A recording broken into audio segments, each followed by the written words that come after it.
Welcome to our very first Q&A show at Silverback. You get to ask the questions and we'll get you the answers. All you have to do is ask the questions in the comment section below. So today's topic is the brand new Stratos platform. With the unveiling of the XC race bike a couple of months ago, we put in place testing at the Untamed Epic. And at this race we had UCI level racers riding it, and we're also doing a pilot program where people from around the world gets to ride this bike and test it. I'm Franchman and this is Thomas, Silverback's product engineer on the bike, and this is the Q&A show. Welcome Thomas, great to have you. Yeah, it's good to answer some questions. Can you briefly give us an idea of what the Stratos is? The Stratos is it's a cross-country race bike. We've designed it with the new style of cross-country courses in mind. As they get more technical and are more demanding on both the riders and the bikes, we need a bike that can take the riders down these more and more gnarly courses while not giving up anything on the uphill. So that has required us to sort of update the geometry, add dropper compatibility and wider tire compatibility, as well as rider feedback has demanded 2 water bottles, and yeah, it's sort of an update of the Cesta that everyone knows.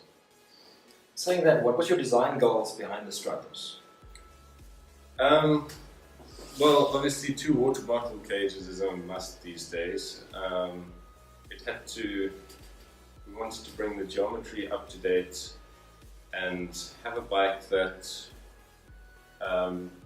gave nothing on the climbs over the old bike. As we know, the old bike was plenty fast and only last won a World Cup on the Cesta.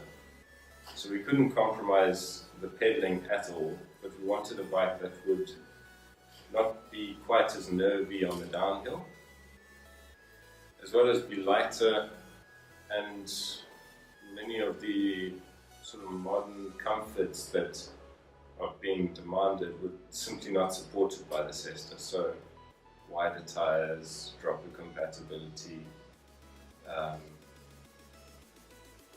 There were some more things that escape my mind now, but we wanted also a bike that would be easily maintainable, quick to maintain in a race scenario. I mean, you wouldn't be changing pivots in mid-race, but you don't want a bike that is fiddly to work on when you're in the pits or in a stage race. No, definitely not. Looking at this design, asymmetry seems to be the running theme on this bike. Can you elaborate on that design detail? Yeah. Well, the forces experienced in a bike are not symmetrical, so there isn't really any reason for the bike to be symmetrical. You'll see on all bikes, well, no bike is symmetrical, it can't be. But we decided to optimize around this asymmetry and have used, for example, we use a tapered headset bearing as the main pivot. This not only is lighter, as you no longer need any bonded aluminium shells in the frame, but it has a larger bearing on the chain side, where obviously it's going to experience chain forces. Other thing that's pretty obvious is the strut from the shock. Now that is to redistribute shock forces, particularly at bottom out, as the shock goes through its travel, it pitches up. And that's to get the progressive leverage ratio that our riders enjoy. So as it pitches up, it sends more force down that strut and into the down tube, which effectively allows us to thin out all the tubes. That's one thing with designing around carbon, is that you can tune and optimize the frame internally. So by adding a strut there, we've been able to reduce material in the top tube to a greater extent than adding the strut. Add effect. You've touched on something there with the horizontal suspension layout. It seems to be quite polarizing at the moment. The Stratos uses a brand new suspension platform called Burst Flex. It's eliminating a couple of pivots, it makes it lighter. Can you just give us some insight on how that works? Sure. Burst Flex is called Burst Flex because it retains a lot of the characteristics from Burst that were loved in the Cesta. It will have a very similar ride feel, very similar efficiency. But by eliminating a pivot, we've managed to bring the weight down slightly, as well as increase the suspension sensitivity, because there's now less friction in the system. The horizontal shock sort of covers a few things. It allows us to get the second water bottle in, and it is one of the few configurations that allows us to keep that same or similar leverage curve and suspension field to previously. What we did find with the previous bikes was that light riders in particular were struggling to use all the suspension. So there are actually 3 different leverage curves for the different frame sizes. So the small will be the least progressive and the large will be slightly more progressive than the medium. And this just means that your bigger riders who tend to be heavier will have slightly more bottom-out support, and your lighter riders who typically struggle to get through a progressive air spring will have a little bit of a mechanical advantage of the end stroke. Okay. Yeah, that's quite interesting. It's a great take on Burst Flex and why we're using it. Let's see, do we have another question here.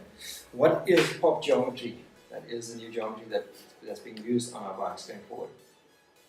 So POP stands for position of power, and we did a number of tests internally with a couple of test mule frames where we tried a few different geometries, and it's become a trend lately to steepen seat angles, and particularly in trail and enduro bikes, where it creates a slightly more comfortable position, and what we've found is it can be more powerful. It engages different muscles, and with this bike we haven't gone quite as extreme as our enduro bikes. We're sticking with what we know works and what our riders like. So we've steepened the seat angle to 74.5, but that's only half the story, because that's your effective angle. Your actual angle is about 71.5 on this bike, which means that you get pretty close to the advertised number. A lot of bikes will have a steep effective number, but your actual number will be very slack, which means that where you're seated is often not all that near the advertised number. Correct. It's particularly a problem with tall riders. They end up sitting over the rear axle.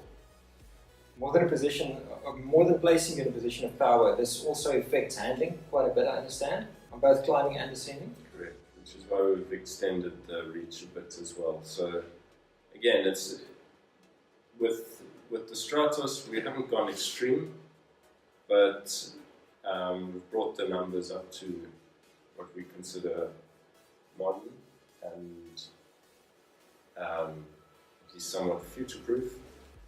And ride testing has proven that this handles fantastically. It's much more confident downhill.